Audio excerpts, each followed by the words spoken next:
Hi friends, ఈ 2000 year ఆ ప్రాంతం నుండి 2004 నుండి 2025 వరకు ఈ ఎస్సీజెడ్స్ స్పెషల్ ఎకనమిక్ జోన్స్ కింద మన పెద్ద మొత్తములో ఎకరాలు, వందల ఎకరాలు లేకపోతే చాలా పెద్ద మొత్తంలో ఎకరాలను అలాట్ చేస్తూ ఎస్సీజెడ్లకు మొత్తం మన తెలంగాణ ప్రాంతంలో 38 ఉన్నాయి. వీటిలో మనకు చాలా mostly concentrated hitech city, Manikonda, ఇక్కడ మన పోచారంలో కూడా ఉన్నాయి.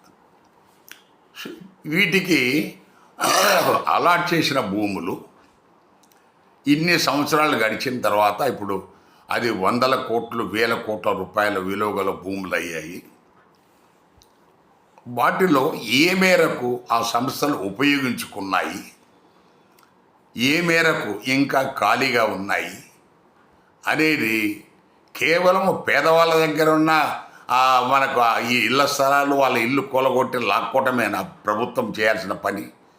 సో వీళ్ళ దగ్గర, ఈ బడాబాబుల దగ్గర ఈ 38 మంది ఎస్సీజెడ్లు మన తెలంగాణలో ఎన్ని ఎకరాలు వాళ్ళ దగ్గర ఖాళీగా ఉంది? ఖాళీగా ఉంటే వాటిని తీసేసుకోండి. వాళ్ళు ఏదో ఉంది తర్వాత ఫ్యూచర్లో, ఎందుకంటే వాళ్ళు ఎవరికి ఉద్యోగాలు ఇచ్చి ఏమి ఇచ్చారని నాకు బాగా తెలుసు. పోచారంలో ఇన్ఫోసిస్కు 440 ఎకరాలు ఇచ్చారు. ఆడ 5,000, 10,000 మందికి మించి పనిచేయటం లేదు. అక్కడ ఏదో అవకాశం ఉంటుంది, వ్యాపార బిజినెస్ అని చెప్పేసి పీజీ అకామిడేషన్ కోసం అని చెప్పేసి ఒక 20 అపార్ట్మెంట్లు కట్టారు.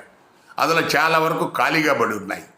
అంటే ఇక్కడ మా దగ్గర ఈ ఇన్ఫోసిస్లో ఎవరు ఇంజనీర్స్ లేరు, సాఫ్ట్వేర్ ఇంజనీర్స్ చాలా తక్కువ ఉన్నారు అంటున్నారు.